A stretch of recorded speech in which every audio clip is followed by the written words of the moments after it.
The chime of the bell beckons us into a sacred time. Welcome to the First Unitarian Universalist Church of Houston, which sits on land once roamed by the Karankawa tribe and Sana peoples. We acknowledge the suffering experienced by those driven from these lands and aspire that our acknowledgement will help revitalize our charge to widen love's circle. We greet all those who join us this morning, those here in our sanctuary, all of our many online viewers, así como el creciente número de participantes bilingües que nos acompañan desde sus hogares. We hope those watching the live stream will fill out the online attendance form and refer to the many announcements in the online order of service. We ask those here in person to take a moment after the service and introduce yourself to someone you don't yet know. Now please join Dr. Rock and guest pianist Joelle Thompson for our first hymn. Good morning.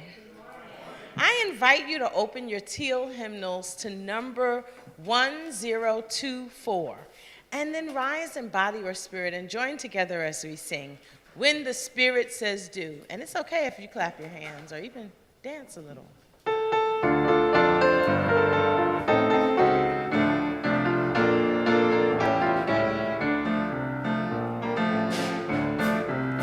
You gotta do when the Spirit says do. You gotta do when the Spirit says do. When the Spirit says do, you gotta do. Oh Lord, you gotta do when the Spirit says do. Spirit says do. Spirit says do. Spirit says do. Spirit says do. Spirit says do. You gotta sing when the Spirit says sing. You gotta sing when the Spirit says sing. When the Spirit says sing, you gotta sing. Oh Lord, you gotta sing when the Spirit says sing. Spirit says sing. Spirit says sing. Spirit says sing. Spirit says sing. Spirit says sing. Spirit says sing. You gotta dance when the Spirit says dance. You gotta dance when the Spirit says dance. When the Spirit says dance, you gotta dance. Oh Lord, you gotta dance when the Spirit says dance. Spirit says dance. Spirit says dance. Spirit says dance.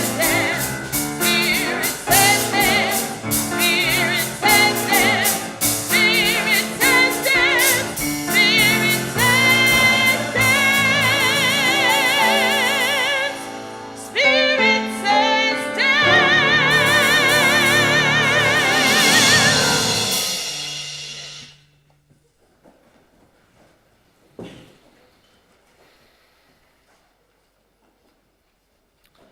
When the Spirit says do.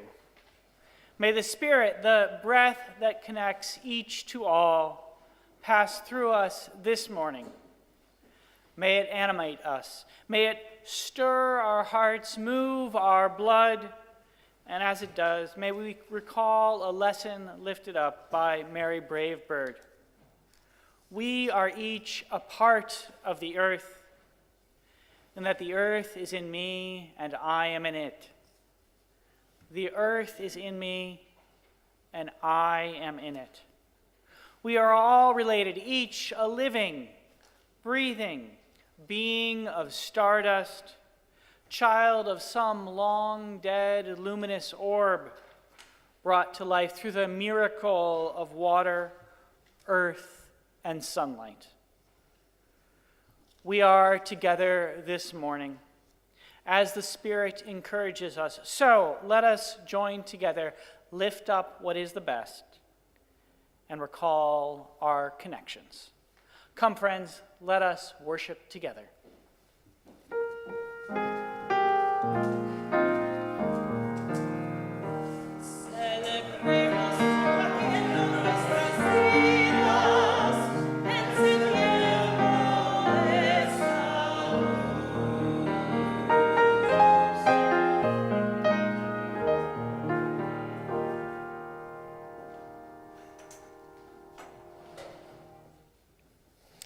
Please join me in reciting our congregational covenant found in your order of service. Love is the spirit of our congregation. Service is our prayer. To dwell together in peace, to seek truth in love, to encourage one another. Thus do we covenant.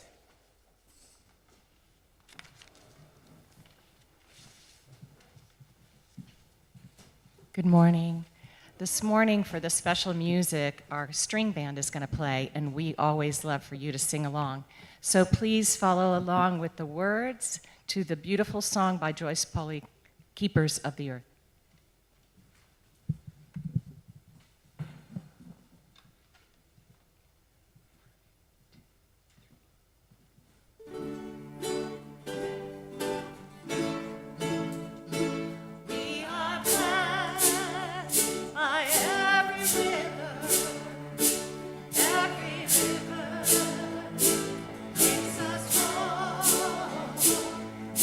It's riches and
Thank you to the string band. That was fun. I hope you all sang along too. This is the time in our service when we acknowledge the younger folks because they're going to go and do some cool activities with Carol today. And John, I see John back there as well.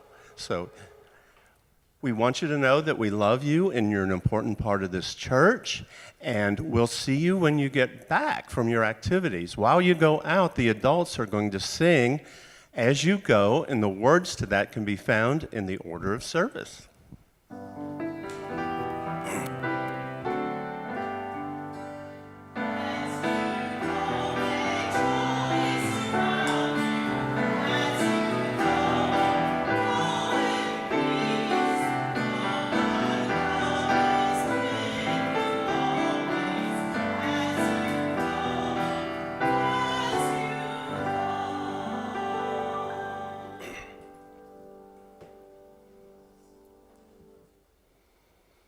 We hear the words of the Native American proverb, "Listen to the wind, it talks.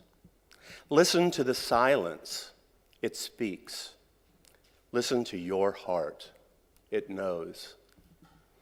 I invite you now into a quiet time, a time that some call meditation and others name prayer.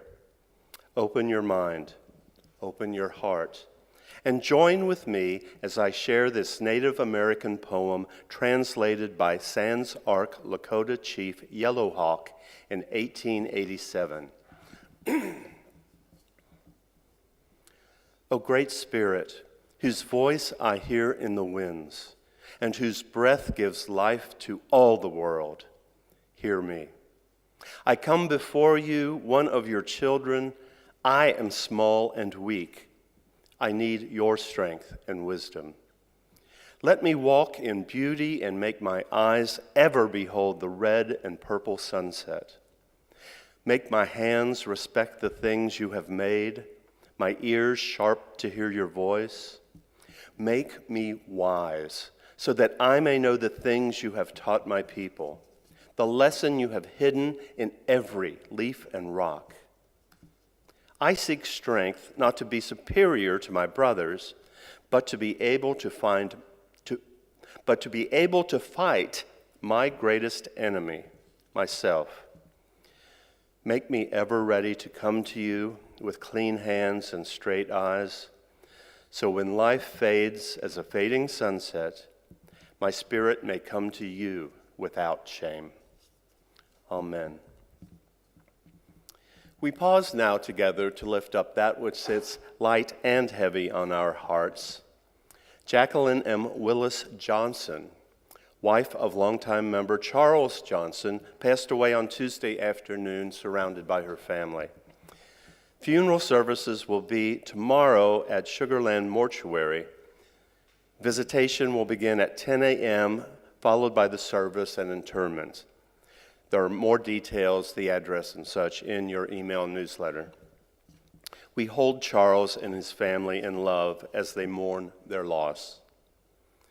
We are reminded that COVID is not a distant memory. Members of our congregation continue to succumb and recuperate. May they recover soon, and may we continue to take prudent precautions. We continue to hold those affected by the Smokehouse Creek fire in the Panhandle in our hearts. The largest fire on record in Texas, it has destroyed more than 1 million acres and killed 2 people.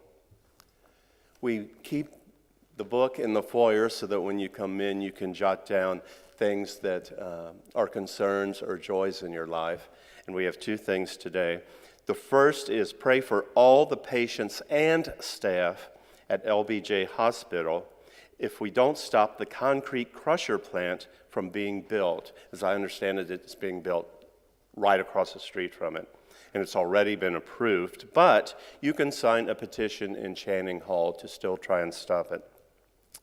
And someone asks us, can you feel the world around you buzzing with life? It's exciting. We now turn to a practice inspired by African, indigenous, and pagan traditions. We say aloud or bring to mind those who we wish to be held by the loving embrace of this religious community. They are part of the great cloud of witness and memory, and we will, even if we do not know their names, hold them in our hearts.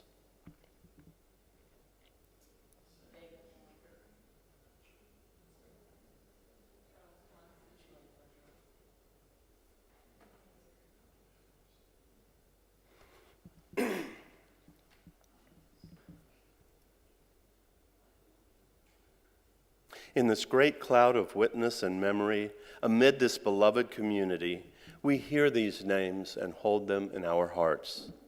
Let us remember the suffering and joy amid and among our community that we do not know. Each week, in the spirit of love, hope, and compassion, we enter into a time of silent prayer, meditation, or reflection. I invite you to listen to the silence as it speaks with these words from Chief White Eagle. Go forward with courage. When you are in doubt, be still. Wait. When doubt no longer exists for you, then go forward with courage. So long as mists envelop you, be still. Be still until the sunlight pours through and dispels the mists, as it surely will. Then act with courage.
Each week, our morning offering is shared with an organization that shares our Unitarian Universalist values and through which we may live out our principles in the world.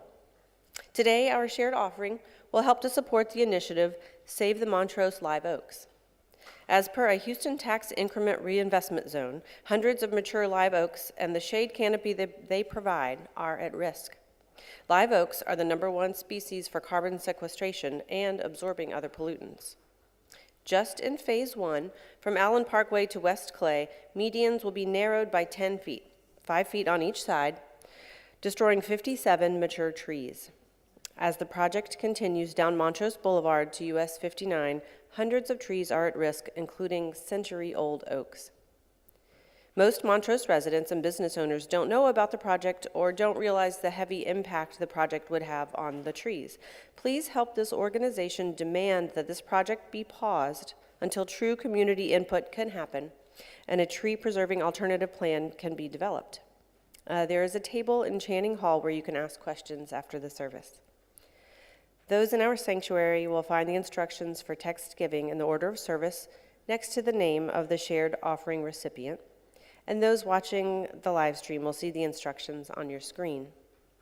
Our regular Sunday morning offering collection invites us to weave a tapestry of love and action. We ask you to give generously. An offering will now be gratefully received.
Join me in the words to dedicate our offering found in your order of service.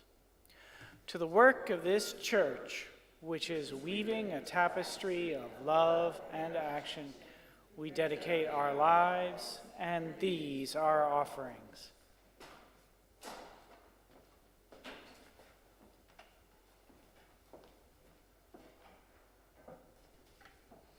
Our first reading this morning comes from Lakota Woman by Mary Crow Dog, also known as Mary Bravebird. Our land itself is a legend. The fight for our land is at the core of our existence, as it has been for the last 200 years. Once the land is gone, then we are gone too. The Sioux used to keep winter counts, picture writings on buffalo skin, which told our people's story from year to year. Well, the whole country is one vast winter count. You can't walk a mile without coming to some family's sacred vision hill, to the ancient Sundance Circle, an old battleground, a place where something worth remembering happened. Mostly a death, a proud death, or a drunken death. We are a great people for dying. It's a good day to die, That's our old battle cry. But the land, with its tar paper shacks and outdoor privies, not one of them straight, but all leaning this way or that way, is also a land to live on, a land for good times and telling jokes and talking of great deeds done in the past. But you can't live forever off the deeds of Sitting Bull or Crazy Horse. You can't wear their eagle feathers, freeload off their legends. You have to make your own legends now. It isn't easy. Here ends the first reading.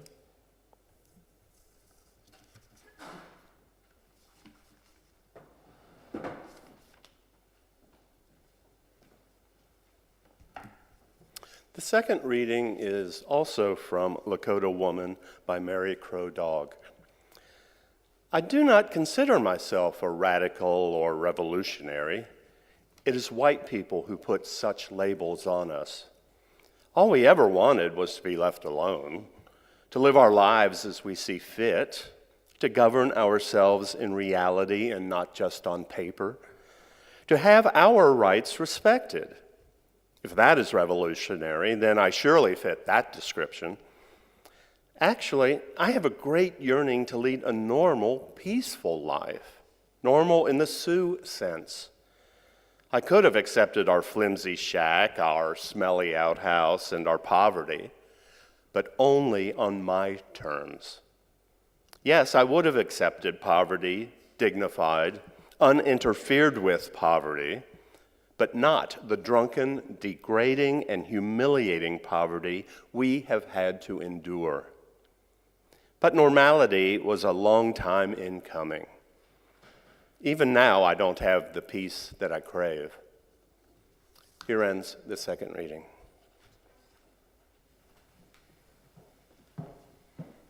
And now I invite you to open your teal hymnals once again to number 1001. You don't have to turn many pages. 1001, Breaths. Please rise in body or spirit and join together as we sing.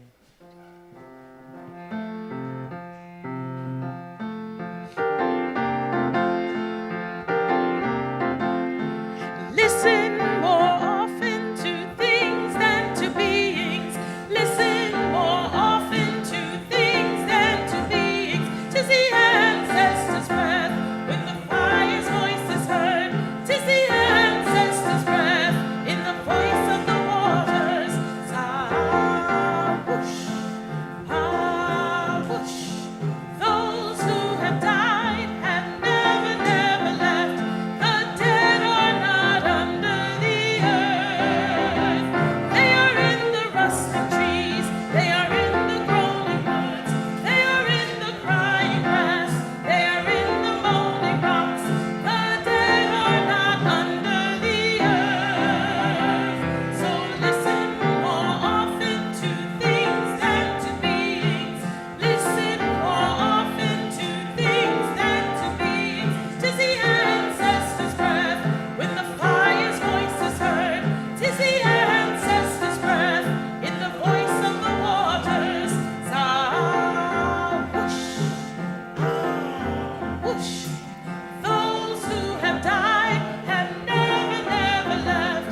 The dead have a pact with the living. They are in the woman's breast. They are in the wailing child. They are with us in our homes. They are with us in this crowd. The dead have a pact with the living. So listen more often to things than to beings. Listen more often to things than to beings. 'Tis the ancestors' breath when the fire's voice is heard. 'Tis the ancestors' breath in the voice of the waters. Sa-whoosh, ah-whoosh, sa-whoosh, ah-whoosh, sa-whoosh, ah-whoosh.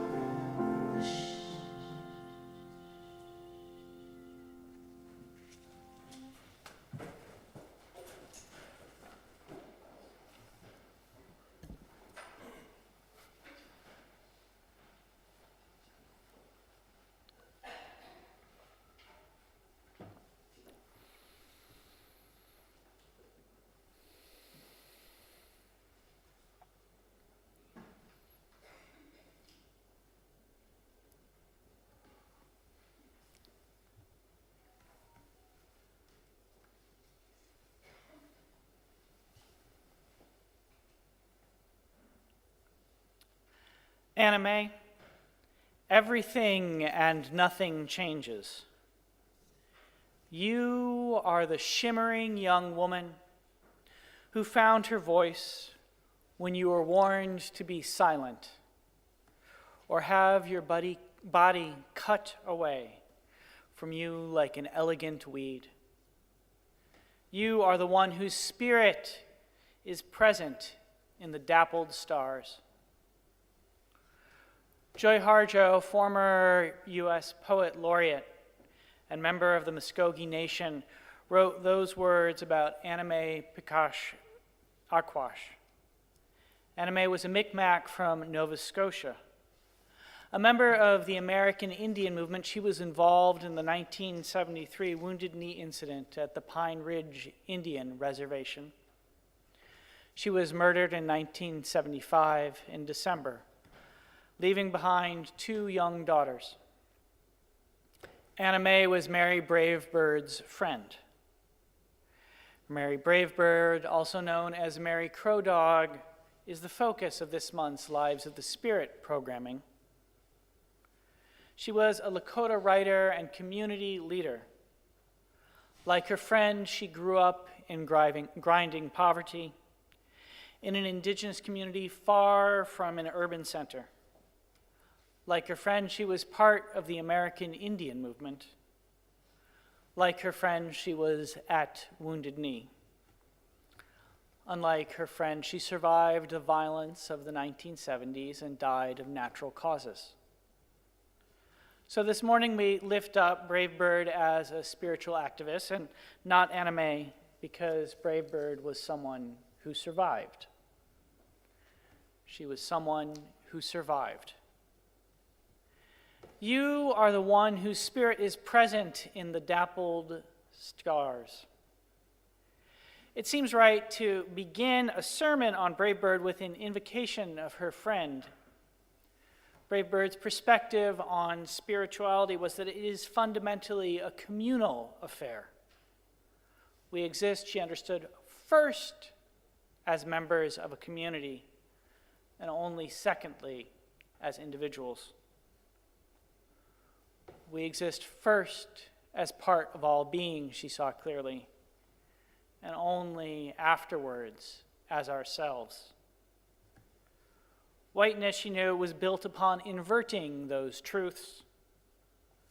This old way, which was based on the close-knit clan, she wrote, was what the missionary and government agent set out to destroy so that the government could turn indigenous peoples into white people.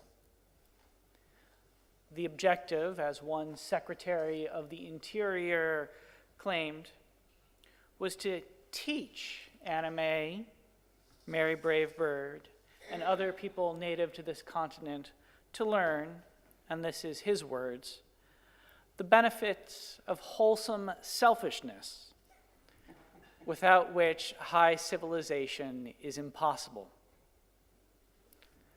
The benefits of wholesome selfishness. The philosopher William James famously defined religion as the feelings, acts, and experiences of individuals in solitude in relation to the divine. But Mary Bravebird took exactly the opposite view. Religion and spirituality, she understood, were things that could only be engaged with collectively. They're found in shared ritual, experienced in the voices of long-dead relatives talking to me, she wrote. It is when the voice of the drum is the drumbeat in my heart, she observed. It is what affirms and reaffirms and reaffirms that we are part of the earth, that the earth is in me and I am in it. The earth is in me and I am in it. The benefits of wholesome selfishness. The dominant strains of European culture and European religion, or at least the various forms of Trinitarian Christianity that comprise most of it, are built upon a different system. Crudely put, much of European culture is organized, as the anthropologist David Graeber noted, on constantly squabbling for advantage. Coarsely stated, a lot of European religion is devoted to the idea that we are saved as individuals, not as communities. To study Mary Bravebird is to encounter a different view. And here I must offer a confession. An honest engagement with her spiritual activism is very hard. Over the course of our sermon series, we have been exploring the lives and thoughts of some people who've combined mysticism with social activism. And in doing so, we followed the lead of Howard Thurman, one of the subjects of our program, who told us that a mystic is someone who discovers something within their own experience that opens up to the infinite. The infinite in the particular, as I have alternatively phrased it. The challenge of finding the infinite in the particular, or the general and the specific, if you prefer, in the life of Mary Bravebird is that it demands a reckoning with a fundamental reality about the United States that generally gets ignored in our cultural, economic, political, and religious discourse. It gets ignored because it is something that is difficult to talk about, something we don't discuss much in public, especially in a state like Texas, where it has become almost illegal to teach the actual history of this country. And that something can be summed up in a single word, the word genocide. Listen to what the historian Roxanne Dunbar Ortiz had to say about the matter. And this is a long quote, but it is important. U.S. history cannot be understood without dealing with the genocide that the United States committed against indigenous peoples. From the colonial period, from the founding of the United States, and continuing to the 21st century, this has entailed torture, terror, massacres, systematic military occupations, removals of indigenous peoples from their ancestral territories, and removals of indigenous children to military-like boarding schools. U.S. history cannot be understood without dealing with the genocide that the United States has committed against indigenous peoples. An engagement with the spirituality of Mary Bravebird, Anna Mae Aquash, Joy Harjo, or any other indigenous spiritual activist must include, for someone of European descent, must begin with an acknowledgement that the United States was founded upon genocide. It must also contain a recognition that in many ways the nation's genocidal policies continue. I am Mary Bravebird. After I had my baby during the siege of Wounded Knee, they gave me a special name, Otika Win, brave woman, and fastened an eagle plume in my hair, singing Braveheart songs for me. I am a Sioux woman. That is not easy.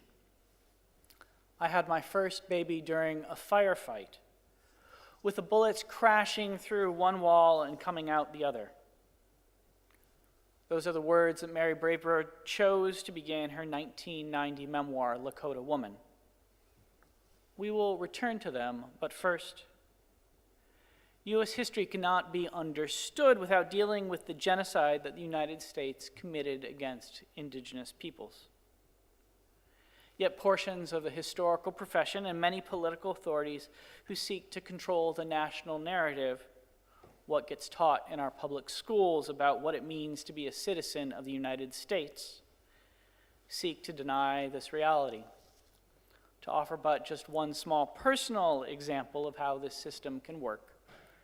A few years ago, an anonymous peer reviewer objected to one of my scholarly manuscripts because I chose to use the word genocide in a casual manner to describe the federal government's policies under Andrew Jackson towards the continent's indigenous nations. The reviewer seemed to think that somehow my choice of the word was irresponsible because the indigenous peoples of the continent were not entirely exterminated. For my part, I simply was following the lead of indigenous study scholars like Dunbar Ortiz and activists such as Mary Bravebird, who are clear on the point. Dunbar Ortiz details through her work the ways in which the actions of the federal government over time have constituted genocide. She bases her claim on the 1948 United Nations Convention on the Prevention and Punishment of the Crimes of Genocide. It reads in part that the act of genocide is committed with intent to destroy, in whole or in part, a national, ethnic, racial, or religious group. And she details in her work how across the centuries the federal government, the state governments, and their colonial predecessors have attempted to obliterate the indigenous peoples of the continent. Bravebird, for her part, recognized she had an urge to procreate, those are her words, as if driven by a feeling that I personally had to make up for the genocide suffered by our people. The reasons she had 6 children, she records in her memoir, included the reality that her older sister, Barbara, was sterilized against her will by a white doctor and was unable to have any children of her own. The practice of forced sterilization, a certain act of genocide, was long propagated by the Bureau of Indian Affairs. The babies that Bravebird bore were part of her opposition to that genocidal practice. Our nation was born in genocide, observed Martin Luther King Jr. I am a Sioux woman. That is not easy, wrote Mary Bravebird. Lifting up her spiritual activism, asking how she might serve as a guide to the questions, what is the good life? When do you know you are living it? What models might you seek to follow as you seek to live into it? Requires an honest admission like Martin King's. That is not easy. You are the one whose spirit is present in the dappled stars. Bravebird was part of a generation who sought to rekindle traditional Sioux practice as an act of resistance to generations of genocide. In the 19th century, her people were, as she remembered, driven into reservations, fenced in and forced to give up everything that had given meaning to their life: their horses, their hunting, their arms, everything. But, she wrote, under the long snows of despair, the little spark of our ancient beliefs and pride kept glowing, just barely sometimes, waiting for a warm wind to blow that spark into a flame again.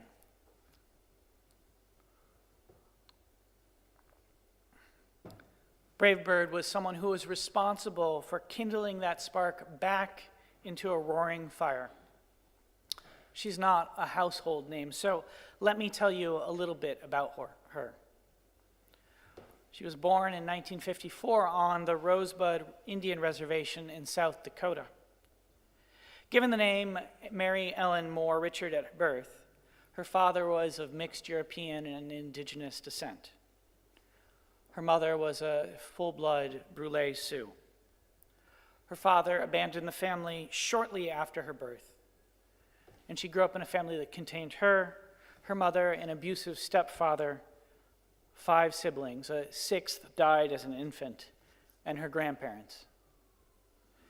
They were the ones who primarily took responsibility for raising her and connecting her with the Sioux tradition. They provided her with a loving home and protected her from white cruelty in South Dakota. She was profoundly influenced by them until she was taken away to a boarding school around the age of 10. There she was brutalized. The experience was so traumatic that she thought it was almost impossible to explain. She liked an attempt to describe it, what she suffered at boarding school, as hard as the victims of a Nazi concentration camp, trying to tell average middle-class Americans what their experience had been like. The analogy is not hyperbolic. It's one of the horrors of history that the Nazis based their anti-Semitic racial laws upon the race laws here in the United States. Federal Indian law served as an inspiration for the Nuremberg laws. Kill the Indian, to save the man was the sometime unofficial slogan of these places. I cannot call them schools, like the one where Brave Bird was forced to spend her adolescence. The boarding school did not succeed. She left and soon joined the American Indian movement. Have you heard of it? It's not as well known as groups like the Black Panthers, but it started during the same era in 1968 out of a coalition of indigenous peoples from different communities. It brought together those living in the cities who had often been forced from their land with those living in reservations in an effort to revitalize indigenous culture and force the federal government to recognize indigenous rights. It was and is a religiously inspired organization opposed to genocide. Its members were targeted by the Federal Bureau of Investigation. COINTELPRO, a government program designed to infiltrate and disrupt liberation movements, weighed heavily on it. Hundreds of its activists were probably murdered by or at the behest of or with complicity of FBI agents, though the actual count of deaths is not possible to know. For many had their deaths ruled as accidents or, as was initially the case of Anime Aquash, exposure. Anime, whose body was found frozen solid, died with a bullet lodged in her head. She was probably the victim of what is called bad jacketing, the practice by which the FBI sought to destroy AIM by sowing distrust amongst the government, the organization's leadership, through falsely implying that particular individuals are informants. Anime, a young, strong-hearted woman, was a powerful leader in AIM, and in the months preceding her death, many rumors were circulated that she was somehow collaborating with the FBI. I am a Sioux woman. That is not easy, wrote Brave Bird. She did not think of herself as radical or revolutionary. She and her people just wanted to be left alone, to live our lives as we see fit, to govern ourselves in reality and not just on paper. To govern ourselves, this meant a demand that the federal government abide by the 1868 Treaty of Fort Laramie and respect indigenous rights to the land and political and religious autonomy. The land was key. As Brave Bird put it, our land is a legend. The fight for our land is at the core of our existence, as it has been for the last 200 years. And once the land is gone, we are gone too. She wrote those words in 1990. They could have been written yesterday. As anyone who paid attention to the 2016 events at Standing Rock knows, the struggle over indigenous land continues. Our land itself is a legend. You have to make your own legends now, she understood. And as part of AIM, she made some of those legends. In 1972, she took part in the Trail of Broken Treaties, and along with other members of AIM, occupied the headquarters of the Bureau of Indian Affairs in Washington, D.C. In 1973, she was part of the occupation of Wounded Knee, an effort to rid the Pine Ridge Reservation of a corrupt tribal president who subscribed to the beliefs of the John Birch Society, favored tribal members with mixed European blood over those with who were full-blood Sioux, and supported the genocidal policies of the Bureau of Indian Affairs. Wounded Knee was one of the pivotal moments of the mid-20th century. It involved the occupation by AIM activists of a town that was the site of a notorious 1890 massacre. The deaths of more than 300 people there at the close of the 19th century is often thought to mark the end of true indigenous autonomy. The 1973 occupation was meant to be, amongst other things, a symbolic rekindling of resistance. Brave Bird was there for most of it. She arrived at the town several months pregnant. She was surrendered a few days after giving birth. While in Wounded Knee, she organized the community, connected to traditional Sioux religious practices, and dodged bullets from federal officials and supporters of the corrupt Pine Ridge president. She also deepened her relationship with the man who eventually became her husband, the traditional medicine man Leonard Crow Dog. Leonard Crow Dog. This is a sermon about Mary Brave Bird and not him, and even a brief description of his significance would take us far beyond our time this morning. But it is worth noting that he was responsible for rekindling, for turning sparks into flames of numerous indigenous practices amongst AIMS members. He spread the use of peyote as medicine for communing with all being. He incorporated the Sweat Lodge, the Sundance, and the Vision Quest into his political work. Though he never used a gun, he was jailed for 2 years. He had been sentenced to many more for supposedly being involved in violence. You are the one whose spirit is present in the dappled stars. The legacy of Leonard Crow Dog, Anime, Pictou, Aquash, Mary Brave Bird, and the American Indian movement is hard to overstate. Their generations of activists managed to overturn the federal government's official policy of genocide. Indian boarding schools, with their practices as difficult to speak of as Nazi concentration camps, have largely been disbanded. Indigenous children are now able to be raised in their communities. Traditional religious practices are no longer outlawed. Indigenous languages can be taught in school and are experiencing a resurgence. The noted legal scholar and member of the Eastern Shawnee tribe, Robert Miller, has argued that of all periods of United States history, this is the best one for indigenous people. Anime, everything and nothing changes. That is not to say that life for indigenous peoples on the continent remains anything other than hard. Indigenous women are killed at shocking rates. Life expectancies for indigenous people of all genders is just slightly more than 65 years, lower than that of people in Rwanda. AIM's victories, despite this, were nonetheless significant. I am a Sioux woman. That is not easy, Mary Brave Bird told us. She herself died of natural causes in her late 50s.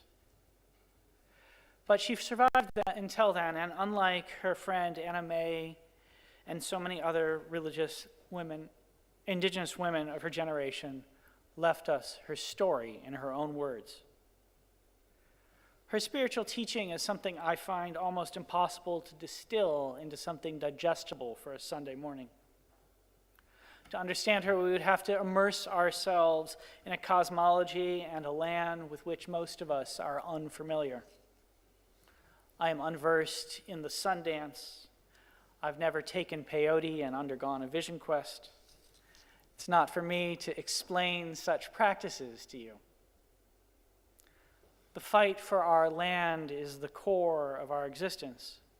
And we live here on Houston, on land that was taken from indigenous communities, including the Karwakana, Wiltichken, Arakapa Ishka, and the Sana, not in the land of the Sioux. The meaning of the land that is to be found here is different from the meaning of the land that is to be found at Pine Ridge. But there are two things for Mary Brave Bird that can help us to answer our own questions about the good life. We will only survive together. We are part of community first and individuals second.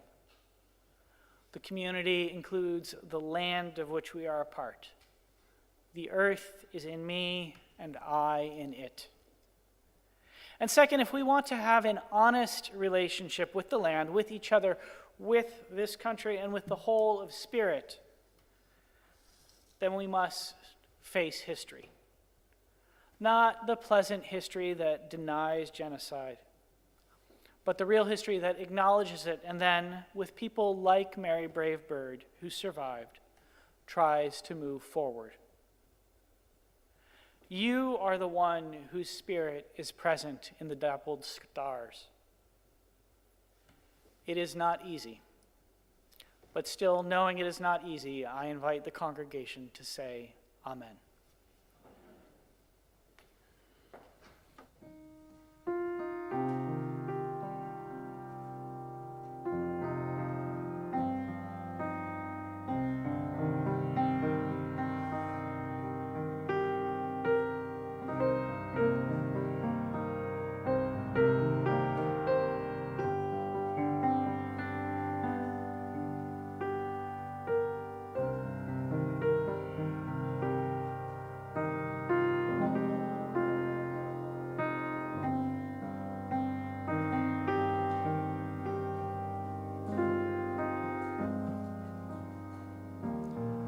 I invite you to open your hymnals to 1007. There's a river flowing in my soul. Please rise in body or in spirit and join together as we sing. There's a river flowing in my soul. There's a river flowing in my soul.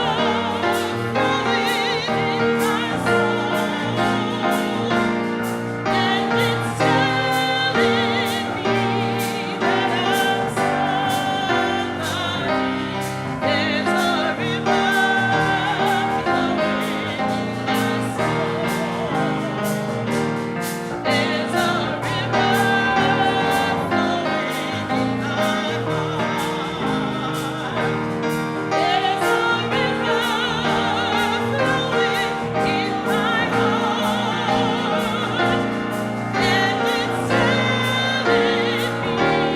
that I'm somebody. There's a river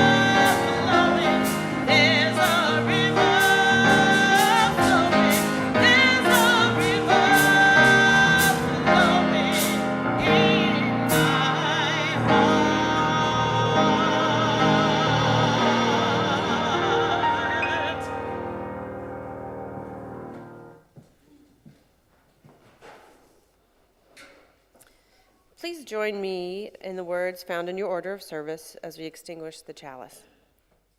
We extinguish this flame, but not the light of truth, the warmth of community, or the fire of commitment. These we carry in our hearts until we are together again.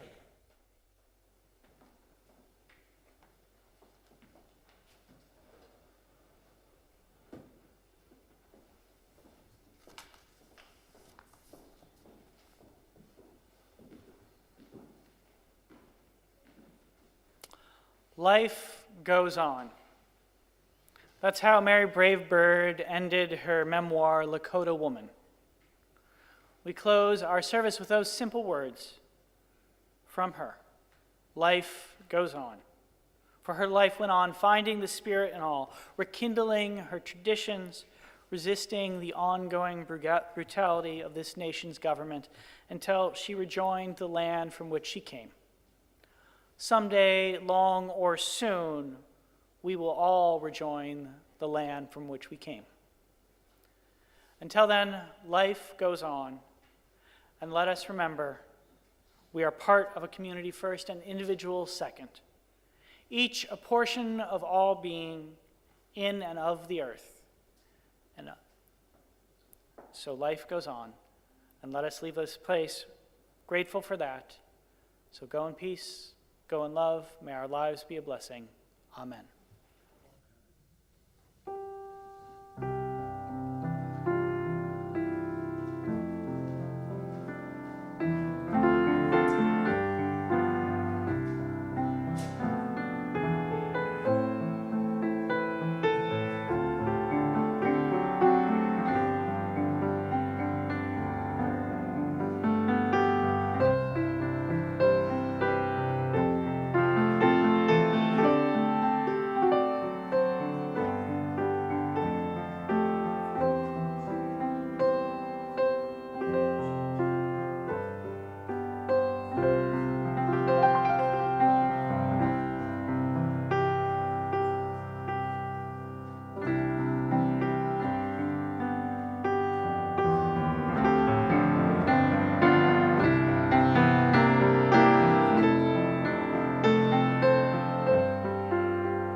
Thank you for joining us. We want to know who you are and would love to connect with you.